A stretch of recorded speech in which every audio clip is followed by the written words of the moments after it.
ನಮಸ್ಕಾರ ಕರ್ನಾಟಕ, ನಮಸ್ಕಾರ ಬೆಂಗಳೂರು. ಈ ಭೀಮಾ ಅನ್ನೋ ವ್ಯಕ್ತಿ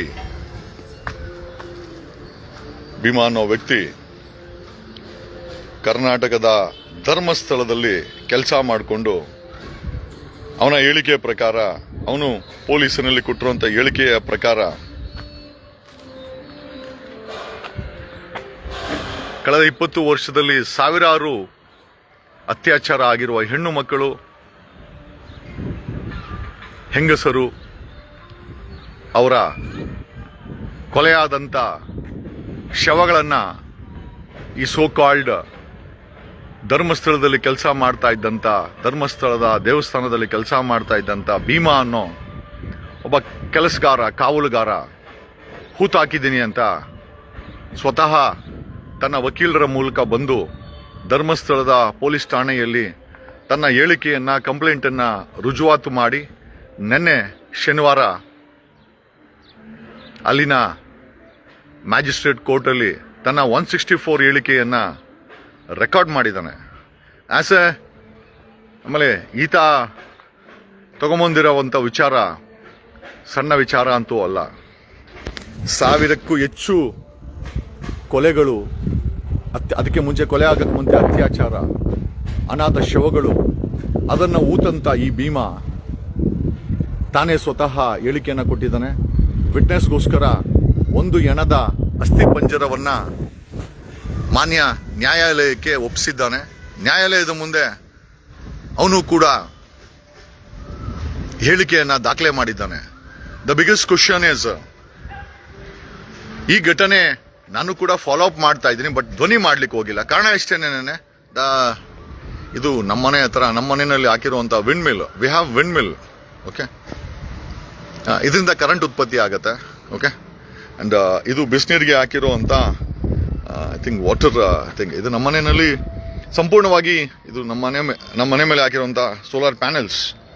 ಓಕೆ, ನಾವು ಸಂಪೂರ್ಣವಾಗಿ ನಾವು ಸೌರಶಕ್ತಿಯನ್ನ ಸೋಲಾರ್ ಇಂದಾನೆ ಎಲ್ಲ ಹೆಚ್ಚು ಕಮ್ಮಿ ನಮ್ಮ ಮನೆಗೆ ಕರೆಂಟ್ ಆಗಿ ಮಿಕ್ಕುತ್ತೆ ನಮಗೆ. ಈಗ ನೋಡಿ, ಗಾಳಿ ಬರ್ತಾ ಇದೆ, ಇದು ಓಡ್ತದೆ, ವಿಂಡಿಂದ ಈ ಕರೆಂಟ್ ಕೂಡ ಓಡುತ್ತೆ. ಓಕೆ, ಅಂಡ್ ಇದು ಕೂಡ ನಾವು ನಮ್ಮ ಮನೆಗೆ ಉಪಯೋಗಿಸ್ತೀವಿ. ವಿ ಹ್ಯಾವ್ ಒಂದು 4-5 ಟಿವಿ ಇದೆ, 2-3 ಫ್ರಿಡ್ಜ್ ಇದೆ, ಮೋಟಾರ್ ಎಲ್ಲ ಓಡುತ್ತೆ. ಎಲ್ಲವುದು ಕೂಡ ನಾವು ಸೌರಶಕ್ತಿಯಿಂದನೇ ನಾವು ಬಳಸೋದು. ಅಂಡ್ ಇದನ್ನ ಹಾಕಿ ಹೆಚ್ಚು ಕಡಿಮೆ ಒಂದು 4-5 ವರ್ಷನೇ ಆಯ್ತು ಅಂದ್ಕೊಳ್ಳಿ, ಒಂದಿಲ್ಲ 7-8 ವರ್ಷನೇ ಆಯ್ತು. ಸೊ ವಿ ಆರ್ ಯೂಸಿಂಗ್, ನೋಡಿ ಕಮಲ್ ಸೋಲಾರ್ಸ್ ಅವ್ರು ಹಾಕಿದ್ದು, ಇದು ಬಿಸಿನೀರಿಗೆ ಹಾಕಿದ್ದೀವಿ. ಸೊ ಬಿಸಿನೀರು ನಮ್ಮ ಮನೆಗೆ ಒಂದು 500 ಲೀಟ್ರು. ಏನೋ ಆ ವಿಚಾರ ಇರಲಿ, ವಿಚಾರ ಅದಲ್ಲ. ವಿಚಾರ ಈ ಧರ್ಮಸ್ಥಳದಲ್ಲಿ ಕೆಲಸ ಮಾಡ್ತಾ ಇದ್ದಂತ, ನೋಡಿ ಧರ್ಮಸ್ಥಳದಲ್ಲಿ ಕೆಲಸ ಮಾಡ್ತಾ ಇದ್ದಂತ ಈ ಭೀಮಾ ತಂದಿರುವಂತ ವಿಚಾರ ಏನಿದೆ, ಇದರ ಬಗ್ಗೆ ಕಳೆದ 10 ದಿವಸ ಆಯ್ತು ಸರ್ಕಾರ ಯಾಕೆ ಮೌನವಾಗಿದೆ? ಸಣ್ಣ ವಿಚಾರಕ್ಕೆ SITನ ಸೆಟಪ್ ಮಾಡುವಂತ ಸಿದ್ದರಾಮಯ್ಯ ಸರ್ಕಾರ, ಯಾರಿಗೂ ಬಗ್ಗದ ಸಿದ್ದರಾಮಯ್ಯ, ಈ ವಿಚಾರದಲ್ಲಿ ಯಾಕೆ ಬಗ್ತಾ ಇದ್ದೀರಾ? ಯಾಕೆ ಒಂದು ಫ್ಯಾಕ್ಟ್ ಫೈಂಡಿಂಗ್ ಕಮಿಟಿನ ಯಾಕೆ ರಚನೆ ಮಾಡಿಲ್ಲ? ಧರ್ಮಸ್ಥಳದಲ್ಲಿ ಏನೋ ಪ್ರಮಾಣ ಮಾಡಕ್ಕೆ ಯಡಿಯೂರಪ್ಪನು, ಕುಮಾರಸ್ವಾಮಿ ಎಲ್ಲರೂ ಓಡೋಗ್ತೀರಾ? ಅಲ್ಲಿ 1000ಕ್ಕೂ ಹೆಚ್ಚು ಕೊಲೆ ಆಗಿದೆ ಅಂತ ಒಬ್ಬ ವ್ಯಕ್ತಿ ಕವರಲ್ಲಿ ತಲೆಬುಡೆ ಇಟ್ಕೊಂಡು ಬಂದಿದ್ದಾನೆ, ತಲೆಬುಡೆಗಳನ್ನ ಸ್ಕೆಲಿಟನ್ ಇಟ್ಕೊಂಡು ಬಂದಿದ್ದಾನೆ. ಸರ್ಕಾರ ಯಾಕೆ ಮೌನವಾಗಿದೆ? ಯಾಕೆ ಫ್ಯಾಕ್ಟ್ ಫೈಂಡಿಂಗ್ ಕಮಿಟಿನ ರಚನೆ ಮಾಡ್ತಾ ಇಲ್ಲ?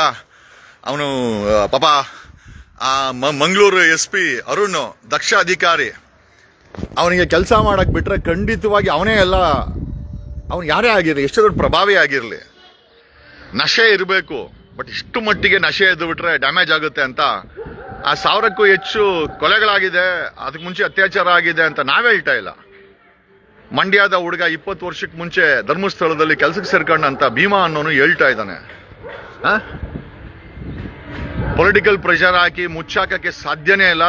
And this is going to be ಇದು ನ್ಯಾಷನಲ್ ಲೆವೆಲ್, ಇಂಟರ್ನ್ಯಾಷನಲ್ ಲೆವೆಲ್ ಅಲ್ಲಿ ಎಕ್ಸ್ಪೋಸ್ ಆಗುತ್ತೆ. ಸರ್ಕಾರ ಮೌನವಾಗಿದ್ರೆ, ನೀವು ಮುಖ ಹಾಳು ಮಾಡಿಕೊಂಡು, ಯಾಕಂದ್ರೆ ನಮಗೆಲ್ಲ ನಿಜ ಗೊತ್ತಾಗಬೇಕಾಗಿದೆ. ನಾವು ಯಾರನ್ನು ಡ್ಯಾಮೇಜ್ ಮಾಡಕ್ಕೆ ಇಲ್ಲಿ ಬಂದಿಲ್ಲ. ಆಮೇಲೆ ಒಂದು ಹೇಳ್ತೀನಿ, ನಾನು ಕೂಡ ಫಾಲೋ ಅಪ್ ಮಾಡ್ತಾ ಇದ್ದೀನಿ, ಬಟ್ ಧ್ವನಿ ಮಾಡಿಲ್ಲ. ಕಾರಣ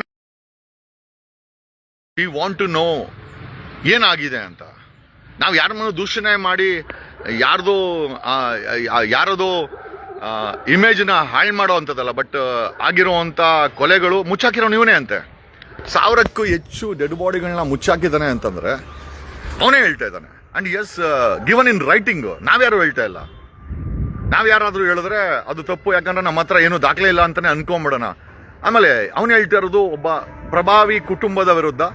ಅವನು ಭೀಮಾ ಹೇಳ್ತಾ ಇರೋದು ಈ ಕೊಲೆಗಳಿಗೂ ಮತ್ತೆ ಈ ಪ್ರಭಾವಿ ಕುಟುಂಬಕ್ಕೂ ಲಿಂಕ್ ಇದೆ ಅಂತ. ಈ ಪ್ರಭಾವಿ ಕುಟುಂಬ ದೇವಸ್ಥಾನವನ್ನು ನಡೆಸ್ತಾ ಇದೆ. ಈ ಪ್ರಭಾವಿ ಕುಟುಂಬ fact is a fact and it is in writing. And ನಾವಿವತ್ತು ಮಾತಾಡ್ತಾ ಇದ್ದೀವಿ ಅಂತಂದ್ರೆ ಬಿಕಾಸ್ ಅವನು ಭೀಮಾ ರೈಟಿಂಗ್ ಅಲ್ಲಿ ಕೊಟ್ಟಿದ್ದಾನೆ. ನಾವ್ಯಾರು ಹೇಳಿಲ್ಲ ಇದನ್ನ. We never spoke. ಆಮೇಲೆ ಹೋಗಿ ಕೋರ್ಟ್ಗೆ ಹೋಗಿ ಸ್ಟೇ ತಗೊಂಬಂದ್ರು ಕೂಡ ಫ್ಯಾಕ್ಟ್ ಅನ್ನು ಮಾತಾಡ್ಬೋದು. ನಾವು ಸುಳ್ಳನ್ನು ಪ್ರಚಾರ ಮಾಡಿದ್ರೆ ಅದ್ರ ಮೇಲೆ ಸ್ಟೇ ಇರುತ್ತೆ ಹೊರತ. We don't care if somebody speaks S ಅಂತ. ಇದು ಸತ್ಯ. ನ್ಯಾಷನಲ್ ಲೆವೆಲಲ್ಲಿ ಸುದ್ದಿ ಆಗುತ್ತೆ. I have asked BBC to intervene. ಅಂತಾರಾಷ್ಟ್ರೀಯ ಮಾಧ್ಯಮಗಳಿಗೆ we are requesting to intervene in this matter. And we want ರಾಜ್ಯ ಸರ್ಕಾರ ಫ್ಯಾಕ್ಟ್ ಅನ್ನ ಫೈಂಡಿಂಗ್ ಕಮಿಟಿನ ರಚನೆ ಮಾಡಬೇಕು. ಅಲ್ಲಿನ ಲೋಕಲ್ ಏಡ್ಸು, ಅಡ್ವೊಕೇಟ್, ಸಂಬಂಧಪಟ್ಟಂತ ಅಡ್ವೊಕೇಟು, ಇನ್ವೆಸ್ಟಿಗೇಷನ್ ಏಜೆನ್ಸಿ, ಪೊಲೀಸರು ಎಲ್ಲರೂ ಸೇರಿ ಈ ಒಂದು ವಿಚಾರದಲ್ಲಿ ಏನು ಕೊಲೆಗಳಾಗಿದೆ ಅಂತ ಭೀಮಾ ಹೇಳ್ತಾ ಇದ್ದಾನೆ. ಈ ಭೀಮಾ ಹೇಳ್ತಾ ಇರೋಂಥ ಕ್ಲೇಮ್ ಏನಿದೆ, ಈ ಕ್ಲೇಮ್ಗೆ ಫ್ಯಾಕ್ಟ್ ಫೈಂಡಿಂಗ್ ಕಮಿಟಿನ ರಚನೆ ಮಾಡಬೇಕು. ರಚನೆ ಮಾಡಿ ನಮ್ಗೆ ಅಲ್ಲಿ ಏನಾಗಿದೆ, ಇವನು ಹೇಳ್ತಾ ಇರೋದು ನಿಜ ಆಗಿದ್ರೆ ಸರ್ಕಾರ ಏನ್ ಕ್ರಮ ತಗೊಳುತ್ತೆ, ಯಾರು ಮಾಡಿರೋದು ಇದು, ಯಾವಾಗ ಆಯ್ತು, ಯಾರ್ಯಾರು ಸತ್ತು ಹೋಗಿರೋದು, ಕನಿಷ್ಠ ಹೋಗ್ಲಿ ಅವನು ಹೇಳೋ ಪ್ರಕಾರ 100 ಅನ್ಕೊಳ್ಳೋಣ, 1000 ಅನ್ಕೊಳ್ಳೋಣ. The range is between 100 to 1000. ಈ 1000 ಜನ ಸತ್ತು ಹೋಗಿ ಊತ ಹಾಕಿದಾರಲ್ಲ, ಅವ್ರ ಮನೆಯವ್ರಿಗಾರು ಶಾಂತಿಗೋಸ್ಕರ, ಯಾಕಂದ್ರೆ ಅವ್ರ ಮನೆಯವ್ರಿಗೆ ಅವ್ರು ಸತ್ತೋಗಿದೆ ಎಲ್ಲೋ ನದಿನಲ್ಲಿ ಬಾಡಿ ಹೊರಟೋಗಿದೆ ಅಂತ ಅನ್ಕೊಂಡ್ರು ಅಂತ ಎಷ್ಟೋ ಜನ ಅನ್ಕೊಂಡಿದ್ದಾರೆ. ಧರ್ಮಸ್ಥಳಕ್ಕೆ ಹೋಯ್ತು, ಆ ನದಿನಲ್ಲೆಲ್ಲ ಸತ್ತೋಗಿರ್ಬೇಕು ಅಂತ ಅನ್ಕೊಂಡ್ರು ಅಂತ ಕುಟುಂಬದವ್ರಿಗೆ ಅವರ ಹೆಣ್ಮಕ್ಳು ಕೊಲೆ ಆಗಿದ್ದಾರೆ, ಅತ್ಯಾಚಾರ ಆಗಿದೆ, ಕೊಲೆ ಆಗ ಮುಂಚೆ ಅತ್ಯಾಚಾರ ಆಗಿದೆ, ಅವ್ರ ಬಾಡಿನ ಈ ಭೀಮಾ ಊತ ಹಾಕವನೆ, ಮಂಡ್ಯದ ಭೀಮಾ ಊತ ಹಾಕವನೆ ಅಂತ ಅಟ್ಲೀಸ್ಟ್ ಗೊತ್ತಾಗೋಂಥ ಲೆವೆಲ್ಗಾರರು ಸರ್ಕಾರ ಕ್ರಮ ತಗೊಳ್ಬೇಕು. ಆಮೇಲೆ ಇಲ್ಲಿ ಕೊಲೆ ಆಗಿರೋದು 1-2 ಅಲ್ಲ ಗುರು. ಸಿದ್ದು ಗುದ್ದಬೇಕೀಗ ಸಿದ್ದು. ನೋಡ್ರಿ, ಇದಕ್ಕೆ ಹೇಳೋದು ನಮ್ಮಂತವ್ರು CM ಆಗ್ಬೇಕು ಅಂತ. ನಾನು ಯಾವಾಗ್ಲೂ ಪದೇ ಹೇಳ್ತಾ ಇರ್ತೀನಿ, ಸಾರ್ವಜನಿಕ ಹಿತಾಸಕ್ತಿನಲ್ಲಿ ಕೆಲಸ ಮಾಡುವಂತ ವ್ಯಕ್ತಿಗಳು CM ಆಗ್ಬೇಕು. ಆವಾಗಲೇ ಜನರಿಗೆ ನ್ಯಾಯ ಸಿಗೋದು. ನೋಡಿ, ಬೇಡಿಕೊಳ್ಳಬೇಕು. ನಮ್ಮ ಕರ್ನಾಟಕದಲ್ಲಿ ಭಿಕ್ಷೆ ಬಿಡಬೇಕು ನ್ಯಾಯಕ್ಕೋಸ್ಕರ. We are not damaging anybody. ನಾವು ಯಾರನ್ನು ಡ್ಯಾಮೇಜ್ ಮಾಡಕ್ಕೆ ನಾವು ಯಾರು ರೆಡಿ ಇಲ್ಲ. At the same time we want justice to thus Bhima raise ಮಾಡ್ರು ಅಂತ ಧ್ವನಿ ಮೇಲೆ ನಮ್ಗೆ ಒಂದು ದೊಡ್ಡ ಆತಂಕ ಏನು ಅಂತಂದ್ರೆ, ಎದುರಾಳಿಗಳು ತುಂಬಾ ಪ್ರಬಲವಾಗಿದ್ದಾರೆ ಅಂತ ಜನ ಮಾತಾಡ್ಕೊಳ್ತಾ ಇದ್ದಾರೆ. ಅಲ್ಲಿನ ಲೋಕಲ್ ಏಡ್ಸ್ ಹೇಳೋ ಪ್ರಕಾರ ಒಂದು ದೊಡ್ಡ ಮಾಫಿಯಾನೇ ಇದೆ. ಈ ಮಾಫಿಯಾನ ಕಂಟ್ರೋಲ್ ಮಾಡಲಿಕ್ಕೆ ಅವರು ರಾಜಕೀಯವಾಗಿ ಪ್ರಬಲವಾಗಿದ್ದಾರೆ, ಅವ್ರ ಹತ್ರ ಹಣ ಇದೆ. 3 ಪಕ್ಷಗಳವರು ಅವ್ರನ್ನ ಕಂಡ್ರೆ ಎದುರ್ತಾರೆ. ಹಾಗಾಗಿನೇ ಇದ್ರ ಬಗ್ಗೆ ತನಿಖೆ ಆಗ್ತಾ ಇಲ್ಲ ಅಂತ ಆರೋಪಗಳು ಸಹ ಇದೆ. ಕಾಂಗ್ರೆಸ್ ಮೇಲೇನೂ ಇದೆ, BJP ಮೇಲೆ ಇದೆ. ಅಲ್ರಿ, ಪ್ರಮಾಣ ಮಾಡಕ್ಕೆ ಧರ್ಮಸ್ಥಳಕ್ಕೆ ಹೋಗ್ತೀರಾ, ಅಲ್ಲಿ 1000ಕ್ಕೂ ಹೆಚ್ಚು ಹೆಣ ಊತಾಕವನೆ ಅಂತ ಎದುರುಗಡೆ ಬಂದಿರುವಂತ ಮಂಡ್ಯದ ಭೀಮನ ವಿಚಾರದಲ್ಲಿ ಕಂಪ್ಲೇಂಟ್ ಆಗಿದೆ. 164 ಸ್ಟೇಟ್ಮೆಂಟ್ ಆಗಿದೆ. ವಿ ಡೋಂಟ್ ನೋ 164 ಅಲ್ಲಿ ಅವನು ಏನು ಮ್ಯಾಜಿಸ್ಟ್ರೇಟ್ ಮುಂದೆ ಹೇಳಿಕೆ ಕೊಟ್ಟಿದ್ದಾನೆ ಖಂಡಿತ ನನಗಂತೂ ಗೊತ್ತಿಲ್ಲ. ಬಟ್ ಅವರ ವಕೀಲರು ಹೇಳೋ ಪ್ರಕಾರ this is a very very serious matter. ಬರೀ ಅವನ ಭೀಮನು ಒಬ್ಬನಿಗೆ ಅಲ್ಲ, witness protection it has to be given even to ರಾಜ್ಯ ಸರ್ಕಾರ. ಆ ವಕೀಲರುಗಳಿಗೂ ಕೂಡ ಪೊಲೀಸ್ ಪ್ರೊಟೆಕ್ಷನ್ ಕೊಡಬೇಕು and they need to be protected. ನಾವು ನೋಡಿದೀವಿ ಬಿಹಾರದಲ್ಲಿ ವಕೀಲರು ಅತ್ಯಾಚಾರಿ MLA ಅತ್ಯಾಚಾರ ಮಾಡ್ತಾನೆ, ಆ ಕೇಸ್ಗೆ ವಕಾಲತ್ ಹಾಕಿದಾಗ ಲಾರಿ ಇವ್ರ ಮೇಲೆ, ವಕೀಲರ ಮೇಲೆ ಲಾರಿ ಹಚ್ಕೊಂಡೆ ಕೊಲೆ ಮಾಡಿದ್ರು. ನಾವು we have seen all that. So we want ಈ ಧರ್ಮಸ್ಥಳದಲ್ಲಿ ನಡೆದಂತ ಸರಣಿ ಕೊಲೆಗಳ ವಿಚಾರದಲ್ಲಿ ಸರ್ಕಾರ ಫ್ಯಾಕ್ಟ್ ಫೈಂಡಿಂಗ್ ಕಮಿಟಿನ ಅಪಾಯಿಂಟ್ ಮಾಡಬೇಕು. And I think SP Arun is capable of handling all this. But ಅವನಿಗೆ ಆದೇಶ ಬೇಕಲ್ವಾ? ಆದೇಶ ಕೊಡಿದ್ರೆ SP ಅರುಣ್ ಏನ್ ಮಾಡ್ತಾನೆ ಪಾಪ. ಆಮೇಲೆ ಇಲ್ಲಿ ನೋಡಿದ್ರೆ ದೇವ್ರು ದಿಂಡ್ರು ಅನ್ಕೊಂಡು ನೀವುಗಳೇನಾದ್ರೂ ಇದನ್ನು ಮುಚ್ಚಕ್ಕೆ ಪ್ರಯತ್ನ ಬಿದ್ರೆ ಖಂಡಿತವಾಗಿ ಸರ್ಕಾರ ಹೇಳ್ತೀನಿ, ನೀವು ನಾಶವಾಗಿ ಹೋಗ್ತೀರಾ. ನಾನು ಅದೇ ಧರ್ಮಸ್ಥಳದ ಮಂಜುನಾಥನ ಮೇಲೆ ನಂಬಿಕೆ ಇಟ್ಟು ಹೇಳ್ತಾ ಇದ್ದೀನಿ, ನೀವೇನಾದ್ರೂ ಈ ಕೊಲೆಗಳಿಗೆ ನ್ಯಾಯ, ಇದು ಪಾಪದ ಕೊಡ ತುಂಬಿದೆ. ಕೊಲೆಗಳು ಈ ಮಟ್ಟಕ್ಕೆ ಒಬ್ಬ ಅಲ್ಲಿ ಕೊಲೆ ಮುಚ್ಚಾಕ್ದವ್ನು ಬಂದು ಹೇಳ್ತಾವನಂತಂದ್ರೆ ಖಂಡಿತವಾಗಿ ಪಾಪದ ಕೂಡ ತುಂಬಿದೆ. ಹಾಗಾಗಿನೇ ಖಂಡಿತ ಹೇಳ್ತಾ ಇದ್ದೀನಿ, ಸರ್ಕಾರ ಫ್ಯಾಕ್ಟ್ ಫೈಂಡಿಂಗ್ ಕಮಿಟಿನ ರಚನೆ ಮಾಡಬೇಕು. ಯಾಕೆ ಇಲ್ವಾ? ನಾಗಮೋಹನ್ ದಾಸ್ ಇಲ್ವಾ? ಜಸ್ಟಿಸ್ ನಾಗಮೋಹನ್ ದಾಸ್ ಅವ್ರು ಇಲ್ವಾ? ಅವ್ರ ಕೈಲೇ ಮಾಡಿಸಿ, let him head the investigation. Justice Nagamohan Das ಅವರು ಸರ್ಕಾರ ಹಲವಾರು ವಿಚಾರಗಳಲ್ಲಿ ಜಸ್ಟಿಸ್ ನಾಗಮೋಹನ್ ದಾಸ್ ಅವರ ಸೇವೆಯನ್ನ ಪರಿಗಣಿಸಿದ್ದಾರೆ. ಯಾಕೆ ಜಸ್ಟಿಸ್ ನಾಗಮೋಹನ್ ದಾಸ್ ಅವರನ್ನೇ ಹೆಡ್ ಮಾಡಿ ಒಂದು ಕಮಿಟಿಯನ್ನು ರಚನೆ ಮಾಡಿ. We want to know the fact. ಮಾನ್ಯ ಸಿದ್ದರಾಮಯ್ಯನವರೇ, ನಮಗೆ ಸತ್ಯ ಗೊತ್ತಾಗಬೇಕಾಗಿದೆ. ಏನಾಗ್ತಾ ಇದೆ ಧರ್ಮಸ್ಥಳದಲ್ಲಿ ಸೀರಿಯಲ್ ಕಿಲ್ಲಿಂಗ್ ಆಗಿದೆ ಅಂತ ಅಥವಾ ಅತ್ಯಾಚಾರಗಳಾಗಿದೆ ಅಂತ ಅವನ್ ಭೀಮಾ ಅನ್ನೋನು ಬಂದಿದ್ದಾನೆ. ನಮಗೆ ಗೊತ್ತಾಗಬೇಕಾಗಿದೆ ಮಾಡಿದವ್ರು ಯಾರು. ಆಮೇಲೆ ನಿಜವಾಗ್ಲೂ ಇದು ಕೊಲೆಗಳಾಗಿದ್ರೆ, 1000ಕ್ಕೂ ಹೆಚ್ಚು ಕೊಲೆಗಳಾಗಿದ್ರೆ ಮಾಡಿದವ್ರು ಯಾರು, ಮಾಡಿದವ್ರು ಎಷ್ಟೇ ಪ್ರಭಾವಿಗಳಾಗಿರ್ಲಿ, we want justice on this. ಇದ್ರ ಮೇಲೆ ನಮಗೆ ನ್ಯಾಯ ಬೇಕಾಗಿದೆ. ನಾನು ಇಲ್ಲಿವರೆಗೂ ಯಾಕೆ ಮಾತಾಡಿಲ್ಲ ಅಂತಂದ್ರೆ, ಯಾರೋ ಸುಮ್ಮನೆ ಆ ಧರ್ಮಸ್ಥಳದ ಹೆಸರನ್ನ ಹಾಳು ಮಾಡಲಿಕ್ಕೆ ಇದೆಲ್ಲ ಮಾಡ್ತಾ ಇರ್ಬೋದು ಅಂತ ಒಂದು ಡೌಟ್ ನನಗೂ ಇತ್ತು. ಯಾಕಂತಂದ್ರೆ ಸಣ್ಣ ಹುಡುಗರಿಂದ ನಾನು ಕೂಡ ಅಲ್ಲಿ ಹೋಗಿ ಊಟ ಮಾಡಿಕೊಂಡು ದರ್ಶನ ಮಾಡ್ಕೊಂಡ್ ಬಂದ್ರಿ. ಖಂಡಿತವಾಗಿ ಧರ್ಮಸ್ಥಳ ಮಂಜುನಾಥನೇ ಈ ಒಂದು ಅನ್ಯಾಯಗಳನ್ನ, ಯಾಕಂದ್ರೆ ನಾವು ಯಾವಾಗಲೂ ಹೇಳ್ತಾ ಇರ್ತೀವಿ, ಕೊಲ್ಲುವ ದೈವಕ್ಕೆ ಕಾಪಾಡುವ ಶಕ್ತಿ ಇಲ್ಲವೇ ಅಂತ. ಕೊಲ್ಲುವ ದೈವಕ್ಕೆ ಕಾಪಾಡುವ ಶಕ್ತಿ ಇಲ್ಲ ಅಂತಂದ್ರೆ ಶಕ್ತಿ ಇದೆ. ಅದಕ್ಕೋಸ್ಕರನೇ ಭೀಮನನ್ನ ಆ ದೈವಶಕ್ತಿ ಮಾತಾಡುವಂತ ಬಿಟ್ಟಿದೆ. ಅವನ ಬೆನ್ನಿಗೆ ನಮ್ಮಂತವರು ನಿಮ್ಮಂತವರೆಲ್ಲ ನಿಂತ್ಕೊಬೇಕಾದಂತ ಅವಶ್ಯಕತೆ ಇದೆ. The murders needs justice, the rapes needs justice. And if ಈ ಅವನು ಬೆಟ್ಟು ತೋರಿಸ್ತಾ ಇರೋದು ಪ್ರಭಾವಿ ಕುಟುಂಬದ ವಿರುದ್ಧ, ಅವನು ಬೆಟ್ಟು ತೋರಿಸ್ತಾ ಇರೋದು 1000 ಕೋಟಿ ಓನರ್ ವಿರುದ್ಧ, 1000 ಎಕರೆ ಜಮೀನು ಓನರ್ಗಳ ವಿರುದ್ಧ ಅವನು ಬೆಟ್ಟು ತೋರಿಸ್ತಾ ಇದ್ದಾನೆ. ಅವ್ರ ಹತ್ರನೇ ಕೆಲಸ ಮಾಡ್ತಾ ಇದ್ದಂತ ಲಿಖಿತ ರೂಪದಲ್ಲಿ ಕೊಟ್ಟಿದ್ದಾನೆ.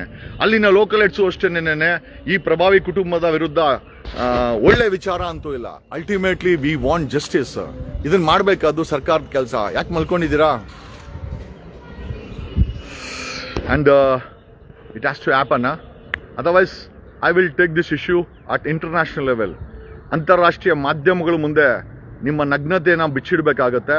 Don't mind this will elevate. If you don't, ಸರ್ಕಾರ ಇದಕ್ಕೆ ಅಟೆನ್ಷನ್ ಕೊಟ್ಟಿಲ್ಲ ಅಂತಂದ್ರೆ ಅಂತಾರಾಷ್ಟ್ರೀಯ ಮಟ್ಟದಲ್ಲಿ ಕ್ಯಾಕರ್ಸ್ ಉಗಿಯೋ ಮಟ್ಟಕ್ಕೆ ಇದು ಬೆಳ್ಕೊಂಡು ಹೋಗುತ್ತೆ.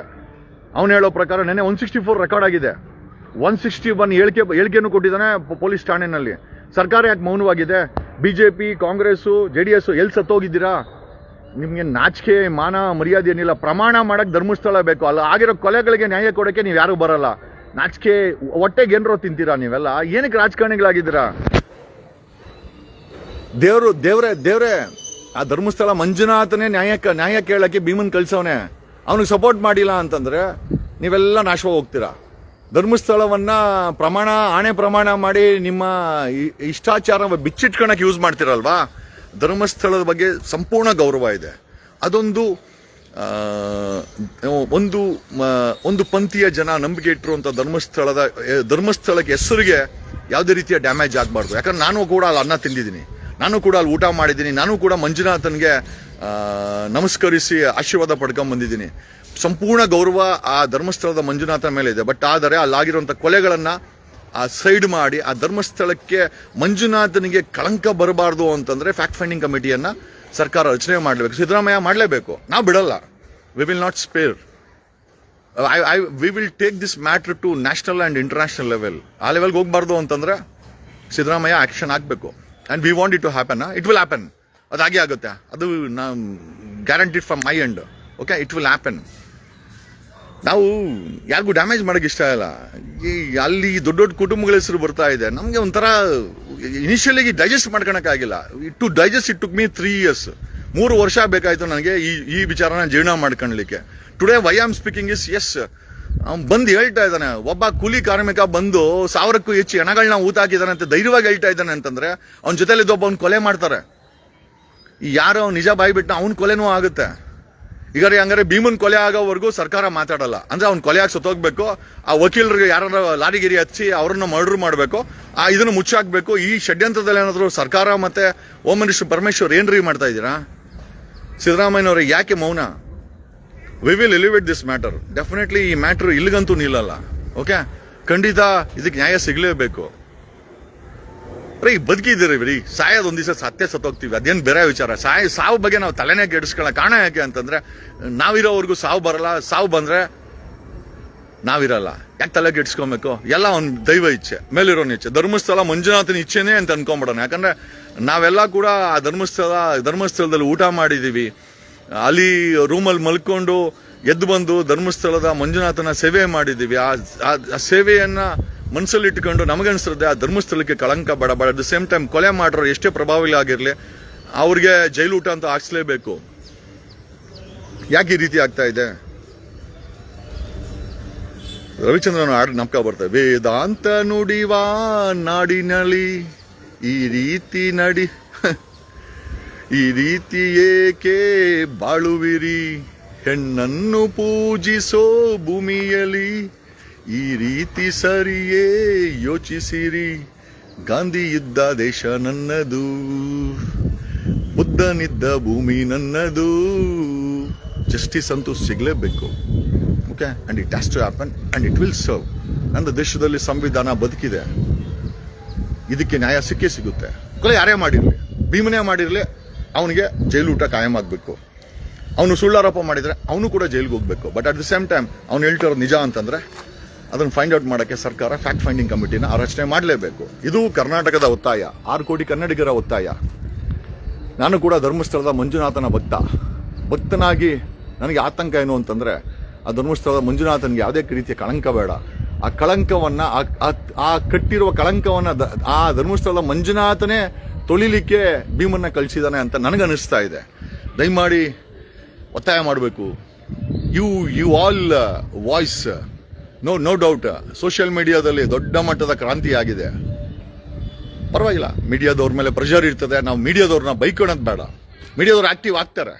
ನಾವು ಆಕ್ಟಿವ್ ಆದ್ರೆ, ನೀವು ಆಕ್ಟಿವ್ ಆದ್ರೆ ಮೀಡಿಯಾ ಆಕ್ಟಿವ್ ಆಗೇ ಆಗುತ್ತೆ. ಬಿಕಾಸ್ ಸಾಮಾನ್ಯ ಜನ ಮೀಡಿಯಾ ಪಲ್ಸನ್ನ ರೂಲ್ ಮಾಡೋದು. ಹಂಗಾಗಿ ಮೀಡಿಯಾ ಬಗ್ಗೆ ತಲೆ ಕೆಡ್ಸ್ಕೊಳಕ್ ಹೋಗ್ಬಿಡಿ, ಅವ್ರನ್ನ ಬೈಯಕ್ಕೂ ಹೋಗ್ಬಿಡಿ.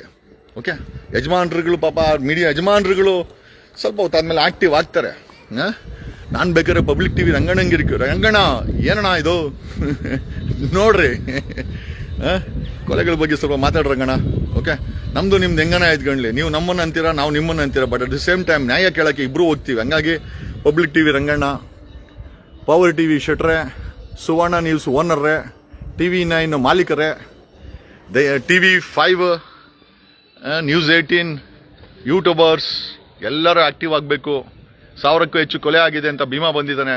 ಅವನ ಧೈರ್ಯವನ್ನು ನಾವೆಲ್ಲ ಮೆಚ್ಕೊಳ್ಳೇಬೇಕಾಗಿದೆ. ಒಬ್ಬ ವ್ಯಕ್ತಿ 1000ಕ್ಕೂ ಹೆಚ್ಚು ಕೊಲೆ ಆಗಿದೆ ಅಂತ ಬರ್ತಾನೆ ಅಂತಂದ್ರೆ ಖಂಡಿತವಾಗಿಯೂ ಕೂಡ, ಆಮೇಲೆ ಅವನು ಕೈಯಲ್ಲಿ ಒಂದು ಬಾಡಿ ಬುಡೆ ಎತ್ಕೊಂಬಂದವನೆ. ಪ್ರೈಮಾ ಫೇಶಿಯಲ್ ಎವಿಡೆನ್ಸ್ ಅಂತೂ ಐತೆ, ಕೊಲೆ ಆಗಿರೋದು ನಿಜ ಅಂತ. ಆಮೇಲೆ ಭೀಮಾ ಹೇಳ್ತಾ ಇರೋದು ನಿಜ ಅಂತ. ಪ್ರೈಮಾ ಫೇಶಿಯಾಗೆ ಒಂದು ಬಾಡಿ ಮೂಳೆಗಳನ್ನ ಎತ್ಕೊಂಬಂದವನೆ. ಸೊ ದಿಸ್ ಶೋಸ್ ದಟ್ ಏನೋ ಅವರ ಮತ್ತೆ ಅವ್ರ ವಕೀಲರು ಕೇಳ್ತಾ ಇರೋದು ಮಿಕ್ಕ ಬಾಡಿಗಳನ್ನ ಎಕ್ಸ್ಕವೇಷನ್ ಮಾಡಕ್ಕೆ ಸರ್ಕಾರ ಇಂಟರ್ವ್ಯೂನ್ ಆಗಬೇಕು, ಸರ್ಕಾರ ಪ್ರೊಟೆಕ್ಷನ್ ಕೊಡಬೇಕು. ಇದು ದೊಡ್ಡ ಮಟ್ಟದ ಕೊಲೆಗಳಾಗಿರೋದ್ರಿಂದ ಸರ್ಕಾರ ಇಂಟ್ರೆಸ್ಟ್ ತಗೊಂಡಿಲ್ಲ ಅಂತಂದ್ರೆ ಇದು ಅಲ್ಲೇ ಮುಚ್ಚೋಗುತ್ತೆ. ಯಾಕೆ ಮುಚ್ಚೋಗ್ಬೇಕು? ಯಾಕಂದ್ರೆ ಮುಚ್ಚೋಗ್ಬೇಕು? ಪ್ರಭಾವಿಗಳು ಅಂತ ಮುಚ್ತೀರಾ, ನಾಶವಾಗಿ ಹೋಗ್ತೀರಾ. ಈ ಶಾಪ ಇದೆಯಲ್ಲ, ಈ 1000ಕ್ಕೂ ಹೆಚ್ಚು ಸತ್ತಿರೋ ಶಾಪ ಇದೆಯಲ್ಲ, ಅವ್ರ ಕುಟುಂಬಗಳ ಶಾಪ ಇದೆಯಲ್ಲ, ಸರ್ಕಾರ ನೀವು ಪತನ ಆಗ್ಬಿಡುತ್ತೆ. ಹೋಮ್ ಮಿನಿಸ್ಟರ್ ನಿಮಗೆ ನಾಶವಾಗಿ ಹೋಗ್ತೀರಾ. ಈ ಒಂದು ಅನ್ಯಾಯಕ್ಕೆ, ಈ ಒಂದು ಕೊಲೆಗಳಿಗೆ, ಈ ಒಂದು ಅತ್ಯಾಚಾರಗಳಿಗೆ ವಿ ವಾಂಟ್ ಜಸ್ಟಿಸ್. ಸಂವಿಧಾನ ಬದುಕಿದೆ ಅಂತ ನಾವೆಲ್ಲ ನಂಬಿದ್ದೀವಿ. ಡಾಕ್ಟರ್ BR ಅಂಬೇಡ್ಕರ್ ಕೊಟ್ಟಿರೋ ಸಂವಿಧಾನ ಇವತ್ತು ಬದುಕಿದೆ ಅಂತ ಅನ್ಕೊಂಡು ಈ ನ್ಯಾಯವನ್ನು ನಾವೆಲ್ಲ ಕೇಳ್ತಾ ಇದ್ದೀವಿ. ನಾನು ಕೂಡ ಸಮಯ ತಗೊಂಡೆ. ಈ ಸುಮಾರು ಜನ ನನಗೆ ಯಾವಾಗಲೂ ಸೌಜನ್ಯ ಬಗ್ಗೆ ಮಾತಾಡಿ, ಬಟ್ ಮಾತಾಡೋಕ್ಕೆ ನಮಗೆ ಆ ವಿಚಾರ ಗೊತ್ತಿಲ್ಲ. ಆಮೇಲೆ ಸಾಕಷ್ಟು ಜನ ಅಲ್ಲಿ ಹೋಗಿ ಅದನ್ನ ಎಕ್ಸ್ಪೋಸ್ ಮಾಡಿ ಆ ಎವಿಡೆನ್ಸ್ಗಳೇ ಡೆಸ್ಟ್ರಾಯ್ ಆಗ್ಬಿಟ್ಟಿದೆ. ಸೊ ಸಾಕಿರುವಂಥ ಎವಿಡೆನ್ಸ್ಗಳನ್ನ ಇಟ್ಕೊಂಡು ನಾನೇನಾದ್ರೂ ಆ ವಿಚಾರ ಎತ್ಕೊಂಡ್ರೆ ಇಲ್ಲಿ ಮತ್ತೆ ಅಲ್ಲಿ ಹೋಗಿ ಸುಮಾರು ಜನ ಮಾಡ್ಕೊಂಬಿಟ್ಟವ್ರೆ, ವಸೂಲಿಗೆ ಸೇಲು ಆಗ್ಬಿಟ್ಟವ್ರೆ. ಬಟ್ ನಾವುಗಳು ಹಂಗಲ್ಲ, ನಾವು ಕಾಸಿಗೆ ಸೇಲ್ ಆಗಲ್ಲ. ಯಾಕೆ ಅಂತಂದ್ರೆ ನಾವೆಲ್ಲ ಕಾಸು ನೋಡ್ಕೊಂಡೇ ಬದುಕಿದವರು. ಹಂಗಾಗಿ ದಯಮಾಡಿ ಸರ್ಕಾರ ಒಂದು ಫ್ಯಾಕ್ಟ್ ಫೈಂಡಿಂಗ್ ಕಮಿಟಿನ ರಚನೆ ಮಾಡಿ ಕ್ಯಾಬಿನೆಟ್ ಕೂತ್ಕೊಂಡು ಸಿದ್ದರಾಮಯ್ಯನವರೇ ದಯಮಾಡಿ V want justice on this matter. ಈ ಮ್ಯಾಟ್ರಿಗೆ ನ್ಯಾಯ ಬೇಕೇ ಬೇಕು. ಈ ಮ್ಯಾಟ್ರು ಇಂಟರ್ನ್ಯಾಷನಲ್ ಲೆವೆಲ್ಗೆ ಹರಿದೋಗುತ್ತೆ. ಸ್ವಲ್ಪ ಹೊತ್ತು ಇಂಟರ್ನ್ಯಾಷನಲ್ ಮೀಡಿಯಾ, ಇಂಟರ್ನ್ಯಾಷನಲ್ ಪ್ರೆಷರ್ ಈ ಕೇಸ್ ಮೇಲೆ ಬಂದೇ ಬರುತ್ತೆ. ಓಕೆ, ನಮ್ಮ team we are working. Okay, ನ್ಯಾಯ ಸಿಕ್ಕೇ ಸಿಗುತ್ತೆ. We will bring pressure on government. Pressure ತಗೊಂಬಂದ್ಮೇಲೆ ಪ್ರೆಷರಿಂದ ನೀವು ಕೆಲಸ ಮಾಡೋದಕ್ಕಿಂತ ಅದಕ್ಕೆ ಮುಂಚೆನೇ ಎಚ್ಚೆತ್ಕೊಂಡ್ರೆ ಒಳ್ಳೇದು. ಸಿದ್ದರಾಮಣ್ಣ, ನಿಮ್ಮ ಮೇಲೆ ಸಿಕ್ಕಾಪಟ್ಟೆ ಗೌರವ ಇದೆಯಣ್ಣ, ಬಟ್ ಆದರೆ ಇದ್ರ ಮೇಲೆ ಫ್ಯಾಕ್ಟ್ ಫೈಂಡಿಂಗ್ ಕಮಿಟಿನ ನೀವೇ ಆದೇಶ ಮಾಡಬೇಕು. ಒಬ್ಬ CM ಆಗಿ ನೀವು ಮೌನವಾಗಿದ್ರೆ ಹೆಂಗಣ್ಣ? ಇದನ್ನ ಆದೇಶ ಮಾಡಲೇಬೇಕು. ಜನ ವೆಯ್ಟ್ ಮಾಡ್ತಾ ಇದ್ದಾರೆ. Okay, and this matter is not going to stop here. ಈ ಮ್ಯಾಟ್ರು ಇಲ್ಲೇ ನಿಲ್ಲಬಾರ್ದು. ಕೊಲೆಗಳಿಗೆ ನ್ಯಾಯ ಸಿಗಲೇಬೇಕು, ಅತ್ಯಾಚಾರಕ್ಕೆ ನ್ಯಾಯ ಸಿಗಲೇಬೇಕು. ಓಕೆ, ನಡು ರಾತ್ರಿ ಸ್ವತಂತ್ರ ಸಿಕ್ಕರೆ ನೀವು ತಂದು ಬೀದಿಲಿ ಇಟ್ಟರೆ ನಮ್ಮ ಊರು ಎಂದು ರಾಮ ರಾಜ್ಯವಾಗದು. ರಾಮ್ ರಾಜ್ಯ ಅಂತೆ, ಕೊಲೆಗಳ ರಾಜ್ಯ ಆಗಿದೆ. ಹೆಸರಿಗೆ ಬಟ್ಟು ರಾಮ್ ರಾಜ್ಯ, ಬಟ್ ಆಗ್ತಾ ಇರೋದೆಲ್ಲ ಕೊಲೆಗಳು, ಅನ್ಯಾಯ, ಲೂಟಿ, ಮಾಫಿಯಾ, ಸ್ಕ್ಯಾಂಡಲ್ಸ್, ಭ್ರಷ್ಟಾಚಾರ. ವೇದಾಂತ ನುಡಿವ ನಾಡಿನಲ್ಲಿ ಹೀಗೇಕೆ ನೀವು ಬಾಳುವಿರಿ? ಹೆಣ್ಣನ್ನು ಪೂಜಿಸೋ ಭೂಮಿಯಲ್ಲಿ ಈ ರೀತಿ ಸರಿಯೇ ಯೋಚಿಸಿರಿ. Love you. Thank you all.